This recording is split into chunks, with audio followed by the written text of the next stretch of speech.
بسم اللہ الرحمن الرحیم الحمد للہ وحدہ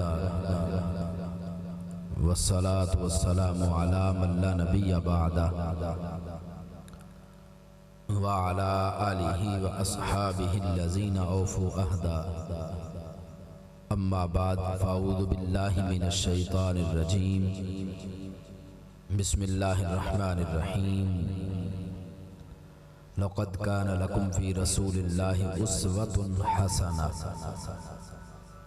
آمنت بالله صدق الله العظيم وصدق رسوله النبي الكريم الأمين إن الله وملائكته يصلون على النبي يا أيها الذين آمنوا صلوا عليه وسلموا تسليما محبت سے درود پاک پڑھیے الصلاۃ والسلام علیکہ یا سیدی یا رسول اللہ وعلی آلک واصحابک یا سیدی یا حبیب اللہ الصلاۃ والسلام علیکہ یا سیدی یا خاتم النبیین وعلی آلک واصحابک یا سیدی یا خاتم المعصومین مولا صلی وسلم دائما ابدا علی حبیبک خیر الخلق کلہم منزہ عن شریک فی محاسنہ فجوہر الحسن فی غیر منقسم محمد تاج رسل اللہ کاتبۃ محمد صادق الاقوال والکلم محمد ذکرہ روح لانفسنا محمد شکرہ فرد علی الامام ثم الرضا عن ابی بکر وعن عمر وعن علی وعن عثمان ذی الکرم رب صلی وسلم دائما ابدا علی حبیبک خیر الخلق کلہم اللہ رب العزت جل جلالہ وعم نوالہ وآتم برہانہ وآزم شانہ وجل ذکرہ وعز اسمہ ولا الہ غیرہ کی حمد و ثنا اور حضور سرور کائنات مفخر موجودات زینت بزم کائنات دستگیر جہاں غم گسار زمان سید سروران سیاح لامکان حامی بے کسا قائد المرسلین خاتم النبیین و خاتم المعصومین احمد مجتبہ جناب سیدنا محمد مصطفیٰ صلی اللہ علیہ وسلم کے دربار عالی میں ہدیہ درود و سلام عرض کرنے کے بعد اللہ کے فضل اور توفیق سے اور نبی رحمت صلی اللہ علیہ وسلم کی نگاہ عنایت کی برکت سے ہمیں اس پر نور اور بابرکت محفل میں شرکت کی سعادت نصیب ہو رہی ہے۔ میری دعا ہے کہ رب ذوالجلال ہماری حاضری کو اپنے دربار میں قبول فرمائے۔ ہمارے بھائی محمد ثقلین صاحب کی شادی کے موقع پر اس محفل کا انعقاد کیا گیا، اللہ ان کی شادی کے اندر برکتیں عطا فرمائے، آفات و بلیات سے محفوظ فرمائے اور ساری زندگی شریعت مصطفیٰ صلی اللہ علیہ وسلم کے مطابق بسر کرنے کی توفیق عطا فرمائے۔ اس کی آواز کو بالکل سادہ کر دینا، ایکو نہ ڈیلے۔ ہمارے لیے جو سب سے زیادہ ضروری ہے وہ اللہ اور اللہ کے رسول السلام کی اطاعت ہے۔ بندہ مومن کے لیے کامیابی کا جو راستہ ہے وہ رسول پاک صلی اللہ علیہ وسلم کی سنت میں ہے۔ اللہ کا کروڑوں بار شکر ہے کہ ہم مسلمان ہیں اور اللہ نے ہمیں ایمان والوں کے گھر پیدا کیا ہے۔ یاد رکھیے گا اس کائنات میں سب سے سچا مذہب جو ہے وہ اسلام ہے۔ اسلام ہی جنت جانے والا راستہ ہے اور رسول کریم صلی اللہ علیہ وسلم کی سنت پر عمل کر کے ہی دنیا میں بھی کامیابی مل سکتی ہے، آخرت میں بھی کامیابی مل سکتی ہے۔ اور ہماری خوش بختی ہے کہ ہم نے کلمہ اس ذات کا پڑھا ہے کہ جس ذات کے صدقے اللہ نے سارا جہان بنایا ہے۔ تو اس لیے ہمارے اوپر لازم ہے کہ ہم اپنی زندگی سرکار کی سنت کے مطابق گزاریں، اور ہمارا دین وہ کامل اور جامع دین ہے کہ جس نے ہمیں عبادات سے لے کر معاملات تک ہر طریقہ عطا کیا ہے، اور رسول پاک صلی اللہ علیہ وآلہ وسلم نے اپنی سنت کے ذریعے سے قیامت تک کے اپنے غلاموں کو ایک روشنی اور نور عطا کیا ہے کہ اس پر عمل کر کے ہم دنیا میں بھی کامیاب ہو سکتے ہیں، آخرت میں بھی کامیاب ہو سکتے ہیں۔ رب ذوالجلال نے قرآن مجید برہان رشید میں ہمارے آقا علیہ السلام کی سنت کی اہمیت کو اس انداز میں بیان کیا، فرمایا کہ لَقَدْ كَانَ لَكُمْ فِي رَسُولِ اللَّهِ أُسْوَةٌ حَسَنَةٌ، پس تحقیق تمہارے لیے رسول پاک صلی اللہ علیہ وسلم کی زندگی میں کامل نمونہ ہے کہ آپ کی حیات طیبہ میں آپ نے کھانے کے آداب بھی عطا کیے، نہانے کے آداب بھی بتائے، سرما لگانے کے آداب بھی بتائے، کپڑے تبدیل کرنے کے آداب بھی بتائے، روزی کمانے کے آداب بھی بتائے، حلال و حرام میں تمیز بھی سکھائی۔ الغرض کے ہمیں زندگی کے ہر شعبے میں رسول پاک صلی اللہ علیہ وسلم نے وہ تعلیمات عطا کی ہیں، اور قرآن مجید ان تعلیمات پر عمل کرنے کو ہمارے لیے کامیابی ارشاد فرما رہا ہے کہ ہماری کامیابی سرکار کی سنت میں ہے، وہ شادی ہو یا نماز ہو، وہ عدالت ہو یا بازار ہو، ہر شعبے کے اندر اللہ فرماتا ہے تمہارے لیے کامل نمونہ سرکار معظم علیہ السلام کی ذات ہے، اور کس کے لیے؟ لمن کان یرجو اللہ، اللہ فرماتا ہے جو اللہ سے ملاقات کا شوق رکھتا ہے اور جو آخرت والے دن پر ایمان رکھتا ہے، اس کے لیے ضروری ہے کہ وہ رسول پاک علیہ السلام کی سنت پر عمل کرے۔ قیامت والے دن پر ہمارا ایمان ہے، اور ہمارا ایمان ہے کہ ہم جو کچھ آج کر رہے ہیں یہ محفوظ ہو رہا ہے، اور پھر قیامت والے دن اس کے مطابق جزا و سزا کا معاملہ ہوگا، اور قیامت والے دن اللہ کی ذات کے سامنے ہمیں پیش کیا جائے گا۔ تو اللہ فرماتا ہے جو رب سے ملاقات کا شوق رکھتا ہے اور جو آخرت والے دن پہ یقین رکھتا ہے، اس کے لیے یہ ہے کہ میرے رسول علیہ السلام کی زندگی میں کامل نمونہ ہے کہ ان کے طریقے پہ چلے گا تو پھر قیامت والے دن اللہ سے ملاقات بھی ہو جائے گی، اور پھر قیامت والے دن آخرت کی سختیوں سے بھی بچ جائے گا۔ یہود نے جس وقت کہا، کہنے لگے ہم بڑی لاڈلی قوم ہیں، اللہ نے ہمارے آبا و اجداد کے لیے من و سلوہ نازل کیا، 12 چشمے جاری کیے، ہمارے بڑوں کے مقابلے میں فرعون آیا تو اللہ نے اس کو اور اس کے لشکروں کو تباہ کر دیا۔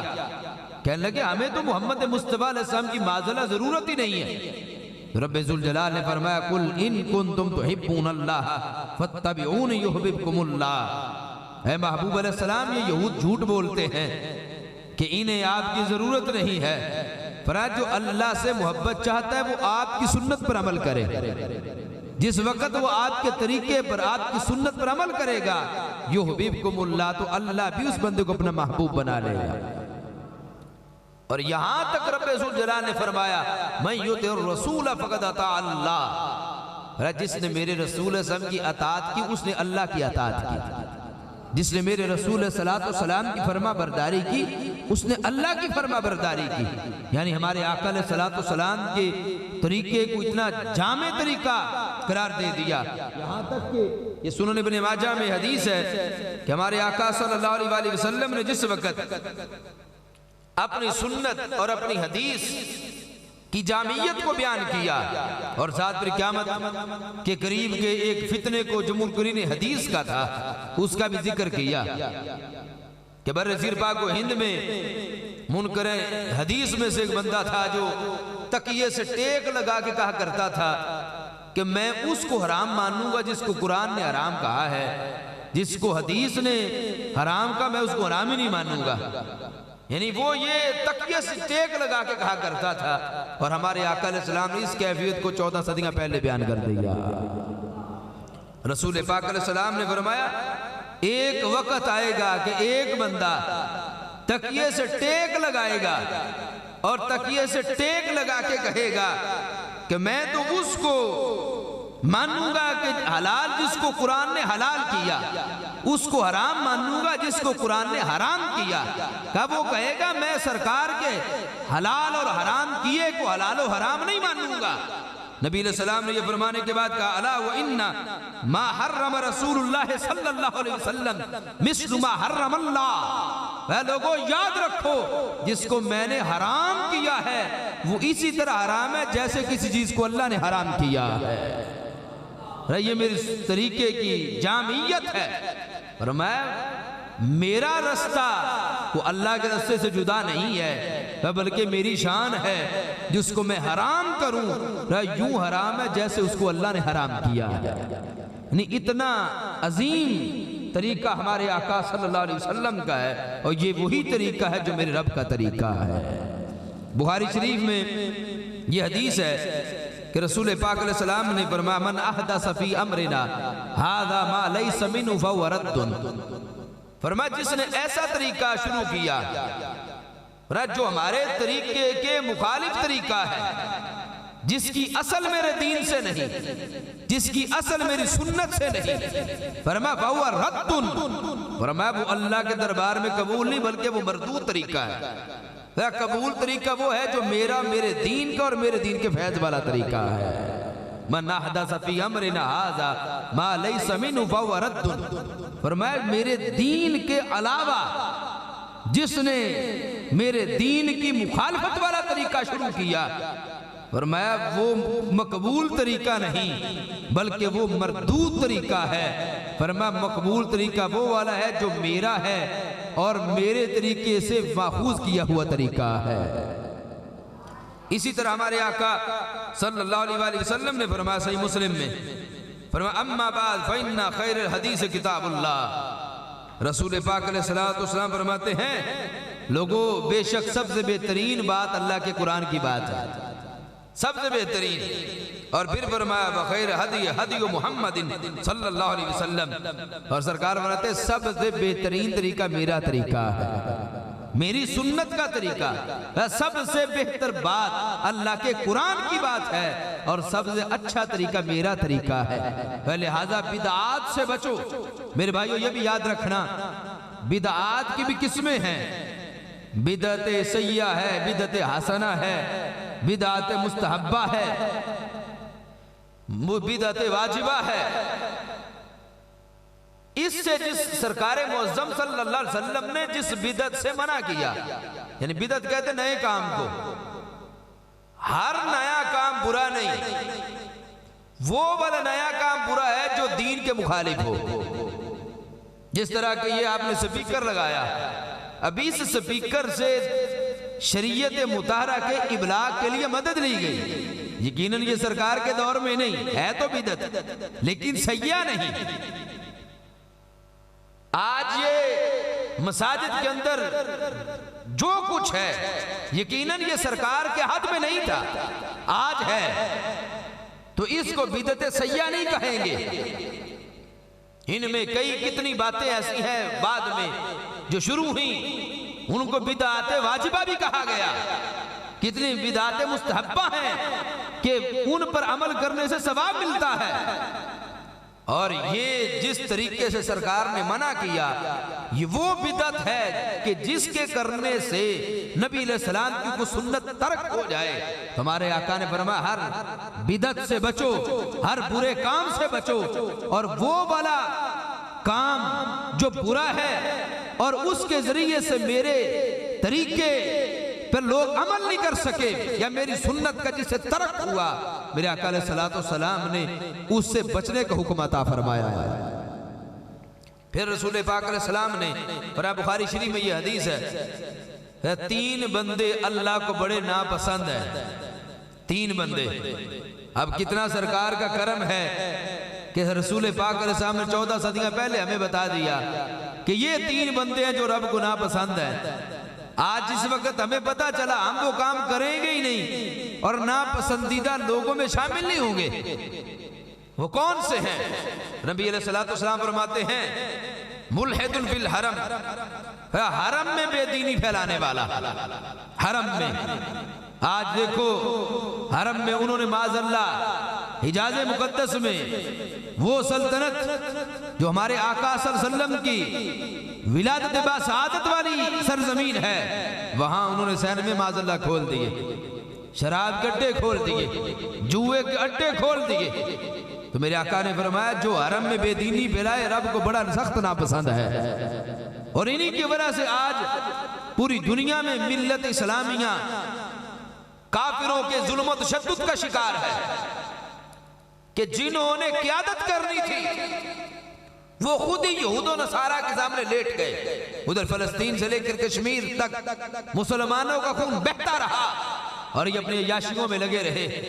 تمہارے آقا علیہ السلام نے فرمایا جو حرم میں بے دینی پھیلائے اللہ کو سب سے زیادہ سخت ناپسند ہے۔ دوسرا رسول پاک علیہ السلام فرماتے ہیں وَمُبْتَغٍ فِي الْإِسْلَامِ سُنَّةَ الْجَاهِلِيَّةِ، فرمایا اسلام میں جاہلیت کے طریقے تلاش کرنے والا ہے۔ جب میں سچا دین لے کر آ گیا میں نے اپنے سنت کے ذریعے سے تمہیں وہ والا رستہ بتایا ہے جس رستے کے اخیر میں جنت ملے گی، جس رستے کے اخیر میں اللہ کی رضا ملے گی۔ اس سچے اور روشن طریقے کو چھوڑ کر جس نے جاہلیت کے زمانے کے طریقے تلاش کیے، رب کو یہ بڑا سخت ناپسند بندہ ہے کہ میں نے اپنے نبی علیہ السلام کو بھیج کر ان پہ اتنا بڑا فضل کر دیا ہے اور انہوں نے ان کو روشن طریقہ عطا کر دیا ہے، یہ ابھی بھی ان کا طریقہ چھوڑ کر جاہلوں والا طریقہ تلاش کر رہا ہے۔ تو میرے آقا فرماتے ہیں رب کو یہ بڑا سخت ناپسند بندہ ہے۔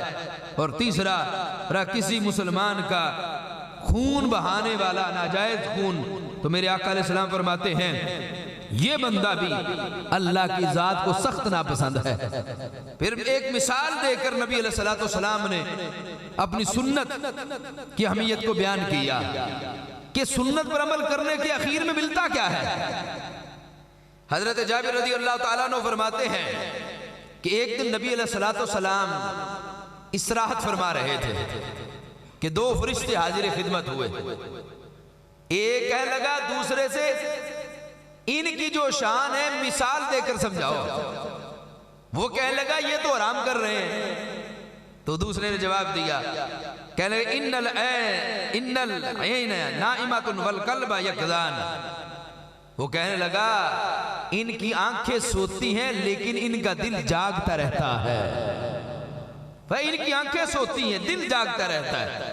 اس نے پھر مثال دی، کہنے لگا ان کی مثال اس طرح جیسے ایک بندہ اپنے گھر میں دعوت پکائے، دعوت پکانے کے بعد باہر کھڑا ہو جائے، کھڑا ہو کر لوگوں کو دعوت کی طرف بلائے، کہتے جو اس کی بات مان کر اس کے گھر میں داخل ہو جائے وہ گھر میں بھی چلا جائے گا، اندر دعوت بھی کھا لے گا، اور جو اس کی بات نہیں ماننے گا وہ نہ گھر میں داخل ہوگا نہ دعوت کھا سکے گا۔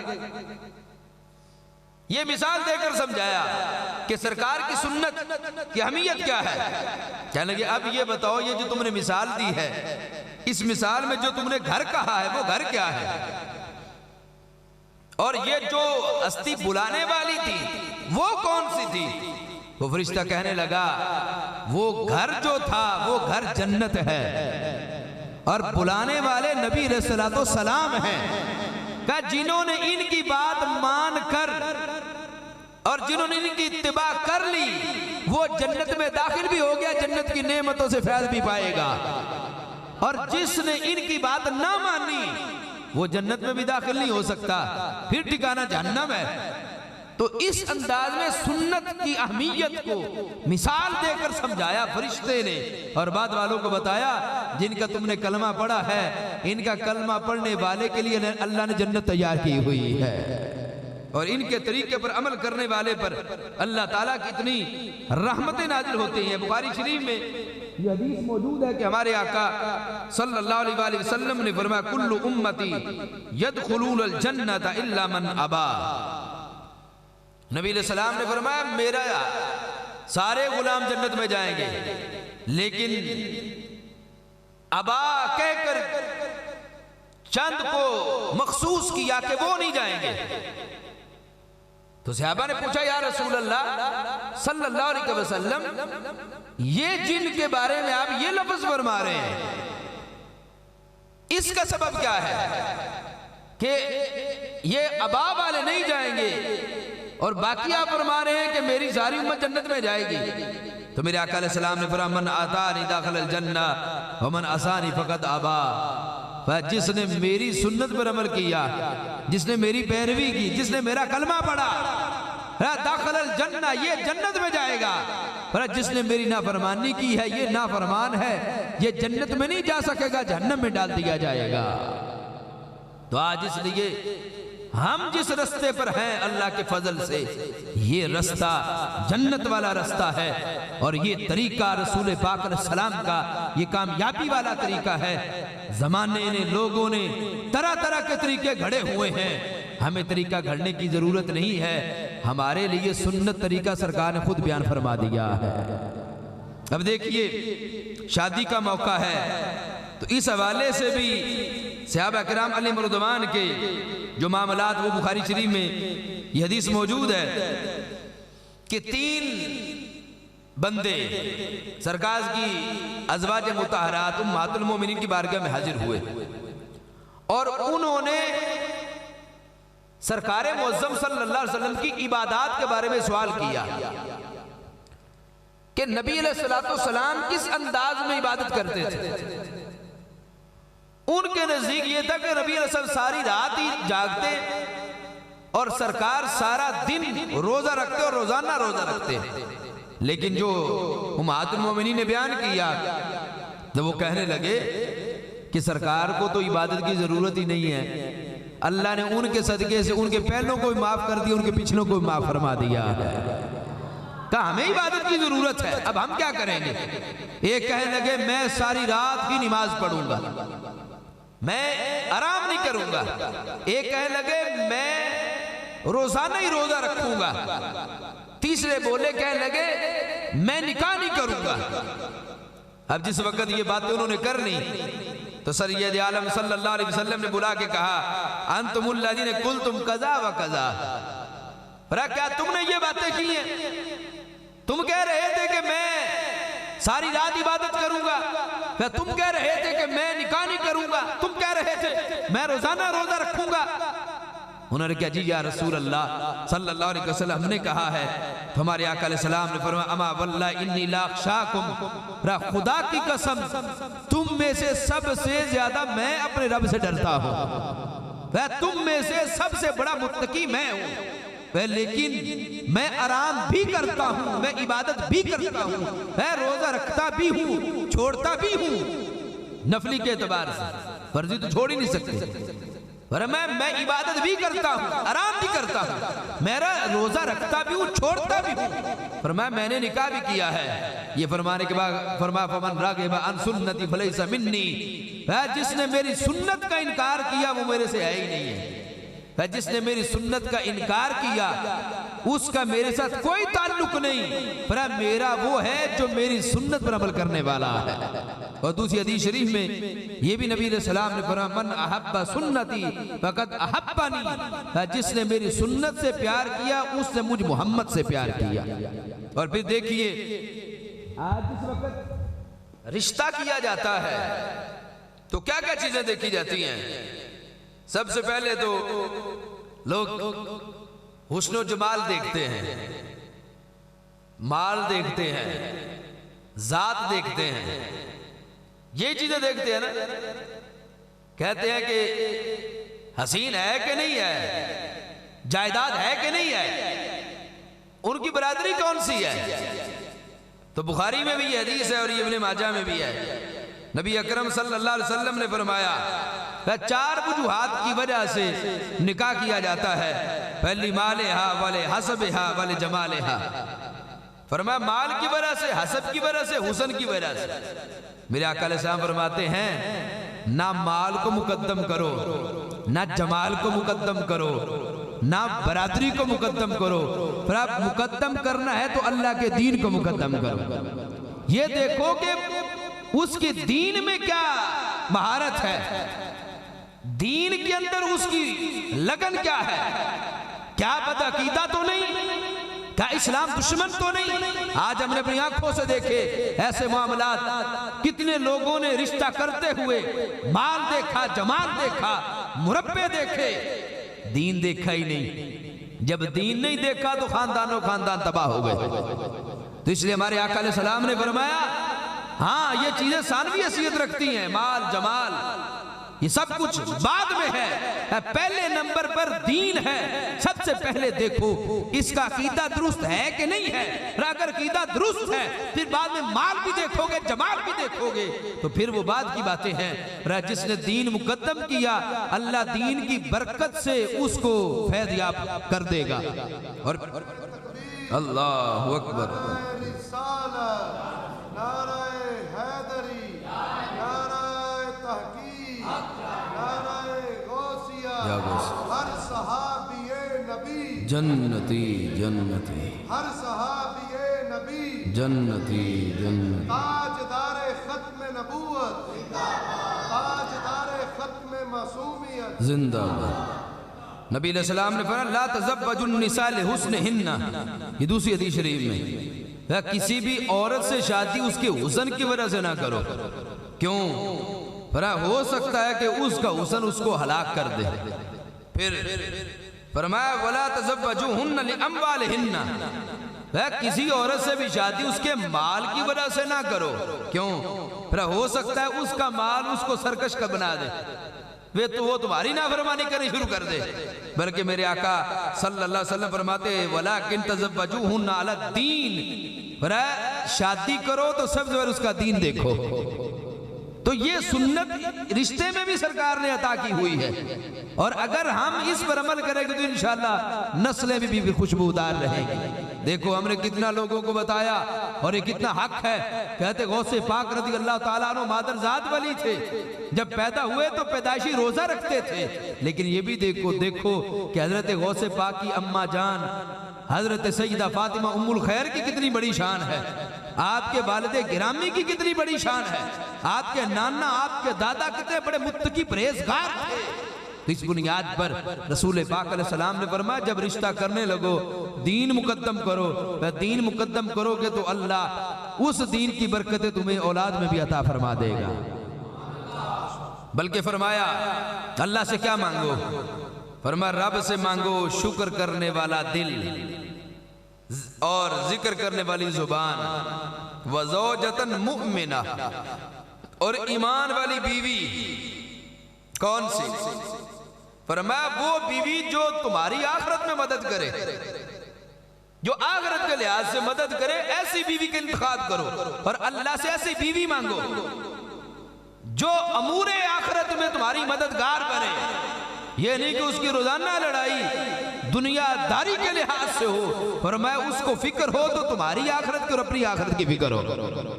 فرمایا یہ اللہ سے مانگا کرو کہ اے اللہ ہمیں شکر کرنے والا دل عطا کر، ذکر کرنے والی زبان عطا کر، اور اے اللہ ہمیں ایمان والی بیوی عطا کر۔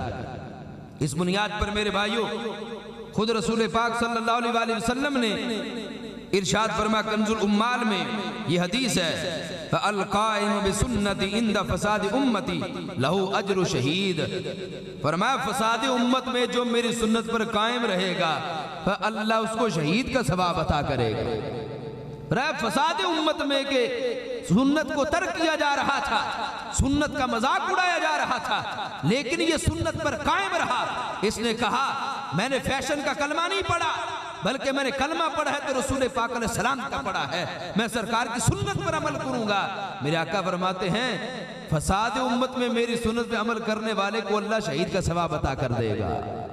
اور ساتھ یہ بھی فرمایا میرے غلاموں میں تم میں دو چیزیں چھوڑ کے جا رہا ہوں۔ ایک تو بڑی مشہور حدیث ہے، حدیث ثقلین، کہ فرمایا ایک ہے کتاب اللہ، اور پھر فرمایا وہی طرح تھی، دوسری میری طرح۔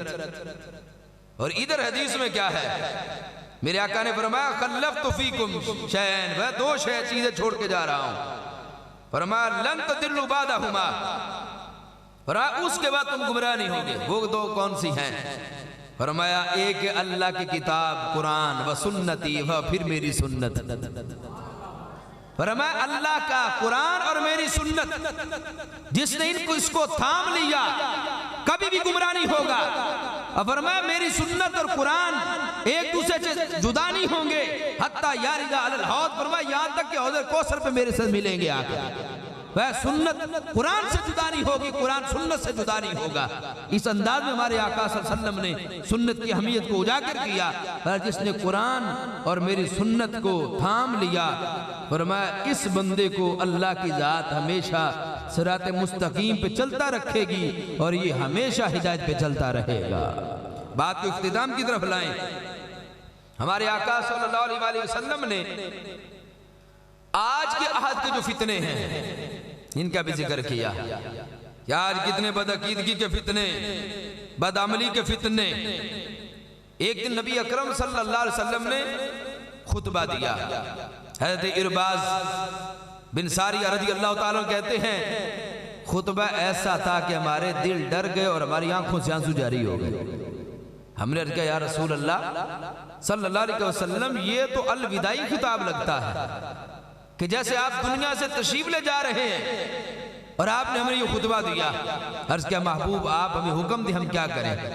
تو میرے آقا علیہ السلام نے فرمایا تقویٰ پہ قائم رہنا، قد ترکتکم علی البیضاء لیلھا کنہارھا، اے میرے دیوانوں میں تمہیں روشن ملت پہ چھوڑ کے جا رہا ہوں۔ اے جو دین میں نے دیا ہے یہ اتنا روشن ہے، اس کی راتیں اتنی روشن ہے جیسے کہ دن روشن ہوتے ہیں۔ پر ایسا ہے کچھ نہیں جو میں نے بیان نہ کیا، وہ ہر چیز میں نے کھول کے بیان کر دیا قیامت تک۔ لیلھا کنہارھا، جو کچھ میں دے کے جا رہا ہوں میرے دین میں رات بھی اتنی روشنی رکھتی ہے جیسے کہ دن روشنی رکھتا ہے۔ پھر میرے آقا صلی اللہ علیہ وسلم نے فرمایا وَسَتَرَوْنَ مِن بَعْدِ اخْتِلَافًا شَدِيدًا، یہ بڑی قابل غور لفظ ہے، ایک ایک لفظ۔ سرکار فرماتے ہیں میرے بعد ان قریب بہت اختلاف ہوگا، بہت اختلاف ہوگا۔ کرنا کیا اختلاف ہے؟ فَعَلَيْكُمْ بِسُنَّتِي وَسُنَّتِ الْخُلَفَاءِ الرَّاشِدِينَ الْمَهْدِيِّينَ، جب فتنے ہوں تو تم نے میری سنت پر یہ بھی عمل کرنا ہے، میرے خلفاء کی سنت پر بھی عمل کرنا ہے۔ میری سنت پر، میرے خلفاء کی سنت پر۔ اصدق الصادقین، امام المتقین، افضل البشر بعد الانبیاء بالتحقیق، حضرت سیدنا ابوبکر صدیق رضی اللہ تعالی عنہ، امیر المؤمنین، امام العادلین حضرت سیدنا عمر فاروق رضی اللہ تعالی عنہ، امیر المؤمنین حضرت سیدنا عثمان غنی رضی اللہ تعالی عنہ، امیر المؤمنین حضرت سیدنا مولا علی رضی اللہ تعالی عنہ۔ میرے آقا فرماتے ہیں یہ جو میرے خلفاء ہیں، فرمایا میرے خلفاء کی سنت پر عمل کرو گے، میری سنت پر عمل کرو گے، ہر قسم کے اختلاف سے بچ جاؤ گے، ہر قسم کے فتنے سے بچ جاؤ گے۔ آئی لوگوں کو سمجھ نہیں آ رہی، کوئی دائیں گر رہا ہے، کوئی بائیں گر رہا ہے، اور دائیں بائیں گرنے کی وجہ یہ ہے کہ صحابہ کو اہل بیت کا دامن چھوڑ دیا۔ یہ وہ ہستیاں ہیں کہ جن کے دامن سے جڑنے کی ضرورت ہے، اور ان کو جس طرح ماننے کا دین نے حکم دیا ویسے ماننا ضروری ہے۔ اگر کسی نے اپنے ذات کے لیے ان میں سے کسی ایک کا انکار کیا، یا کسی کی شان گھٹائی، یا اپنے طرف سے کسی کے لیے خود مناقب گھڑ لیے جو ان کے نہیں تھے، تو ہر طرف ہلاکت ہے، اور بچاؤ اس طرف ہے کہ ان ہستیوں کو اس طرح ماننا جائے جس طرح ماننے کا اللہ رسول حکم عطا کیا ہے۔ اس لیے میرے بھائیوں، میرے آقا علیہ السلام نے فرمایا فَعَلَيْكُمْ بِسُنَّتِي وَسُنَّتِ الْخُلَفَاءِ الرَّاشِدِينَ الْمَهْدِيِّينَ، میرے خلفاء، اور یاد رکھنا خلافت کے اعتبار سے خلیفہ بلا فصل حضرت صدیق اکبر ہیں، پھر حضرت فاروق اعظم ہیں، پھر حضرت عثمان غنی ہیں، پھر حضرت مولا علی ہیں، پھر حضرت امام حسن رضی اللہ تعالیٰ عنہ۔ اور جس وقت حضرت مولا علی رضی اللہ عنہ کا وصال ہو گیا اور خلافت حضرت امام حسن نے حضرت معاویہ رضی اللہ عنہ کے سپرد کر دی، پھر ان کے بعد وہ ہیں۔ یہ اہل سنت کا 14 صدیوں کا عقیدہ ہے، دائیں بائیں جانے کی ضرورت ہی نہیں۔ ہمارے بزرگوں نے جو کچھ لکھا آج ہمارے لیے اس میں روشنی نور ہے۔ نہ ایران میں نہ نجد میں، دونوں طرف اندھیرا ہے، اور صراط مستقیم کا راستہ وہ ہے جو حضرت داتا صاحب حضرت غوث پاک سے چلتا چلتا ہوا شہر مدینہ پہنچ جاتا ہے۔ اس لیے کوئی بھی کام ہو اس میں نبی رسم کی سنت پر عمل اس پر کریں گے تو پھر انشاءاللہ دونوں جہانوں کی برکتیں ہیں۔ اللہ کی ذات نبی علیہ السلام کے صدقہ ہمارے بھائی کی شادی برکت عطا کرے، اور سنت طریقے سے اس مسنون طریقے کو پر عمل کی توفیق عطا فرمائے۔ وآخر دعوایا ان الحمدللہ رب العالمین۔ شمع بز میں ہدایت پہ لاکھوں سلام، شمع بز میں ہدایت پہ لاکھوں سلام، جی سوہانی گھڑی چمکا طیبہ کا چاند، جی سوہانی گھڑی چمکا طیبہ کا چاند، اس دل افروز ساعت پہ لاکھوں سلام، مصطفیٰ جان رحمت پہ لاکھوں سلام، شمع بز میں ہدایت پہ لاکھوں وقت گزرا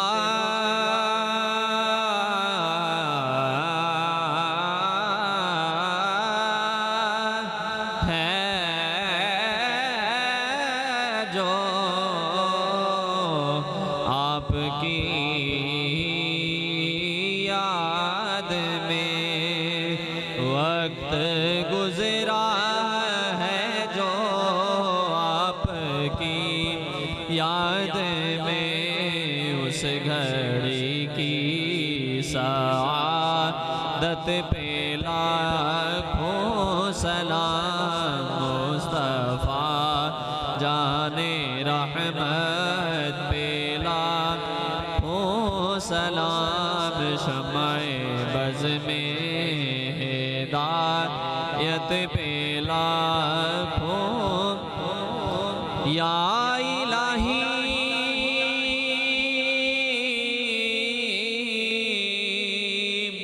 صدقہ ذکر رسول،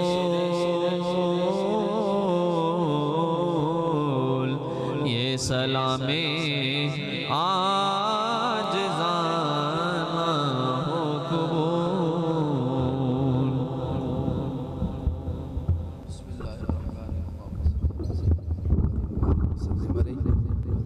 یا رب ذوالجلال رسول پاک علیہ السلام کے عظیم مرتبہ کے طفیل ہماری حاضری کو اپنے دربار میں قبول فرما۔ یا اللہ آج کی محفل میں ہم نے جتنے بھی نیک اعمال کیے تمام پر پیشان کے لگ بے حساب اجر عطا فرما۔ سارا ثواب نبی اکرم نور مجسم صلی اللہ علیہ وآلہ وسلم کی پاک اور مقدس بارگاہ میں ہدیتاً تحفتاً پیش کرتے ہیں، قبول فرما۔ رسول پاک صلی اللہ علیہ وآلہ وسلم کے عظیم مرتبہ کے طفیل جمیع انبیاء کرام، جمیع صحابہ کرام، صحابیات، اہل بیت اطہار، نبی علیہ السلام کے والدین کریمین، سرکار کی امت کے جمیع اولیاء کاملین، علماء ربانیین، ائمہ مجتہدین، جمیع اہل سنت و جماعت، مرد و خواتین کی دعا کو پیش کرتے ہیں، قبول فرما۔ محبوب سبحانی قطب ربانی شہباز علا مکانی حضور سیدی شیخ عبدالقادر جیلانی رضی اللہ تعالی عنہ، مخدوم امام سید ندادہ گنج بخش جویری رحمہ اللہ تعالی سمیت جمیع اولیاء کاملین کی بارگاہوں پیش کرتے ہیں، قبول فرما۔ شہداء کشمیر، شہداء بلوچستان، شہداء فلسطین کی دعا کو پیش کرتے ہیں، قبول فرما۔ ہم سب کے عزیز و اقارب جیمان کے حالت دنیا سے گئے، یا اللہ تمام کی دعا کو پیش کرتے ہیں، قبول فرما۔ یا اللہ جو کچھ بھی قرآن و سنت سے ہمیں بیان کیا گیا اپنے پاک حبیب کے صدقہ ہم سب کو عمل کر کے آگے اس کو پہنچانے کی توفیق عطا فرما۔ نبی علیہ السلام کی سنت و شریعت پر عمل کی توفیق عطا فرما۔ ایمان پہ زندگی، ایمان پر موت عطا فرما۔ بیماروں کو شفا عطا فرما۔ یا اللہ جتنے مسلمان پوری دنیا پر بیمار ہیں تمام اہل ایمان کی روحانی جسمانی قلبی بیماریاں دور فرما۔ بالخصوص کنز العلماء مفکر اسلام ڈاکٹر محمد اشرف آصر جلالی زیدہ شرف آپ کو صحت کاملہ عطا فرما۔ یا اللہ اپنے پاک حبیب کے صدقہ آپ کو شفا کلی عطا فرما۔ یا اللہ ہمارے بھائی محمد ثقلین صاحب کی شادی میں برکت پیدا فرما۔ یا اللہ ان کو اور ان کے آنے والی ساری نسل کو سرکار کی غلامی عطا فرما۔ یا اللہ اس گاؤں میں جتنے بھی ہمارے صحیح العقیدہ سرکار کے غلام دین کی خدمت کر رہے ہیں، ان کی جوانیوں میں برکتیں عطا فرما، ان کے علم و عمل کردار میں برکت عطا فرما۔ یا اللہ جو کچھ مانگا وہ بھی عطا فرما، جو نہ مانگ سکے مال بہتر بن مانگے عطا فرما۔ وصلی اللہ علی حبیبہ سیدنا محمد وآلہ واصحابہ اجمعین برحمتک یا ارحم الراحمین۔ جزاک اللہ۔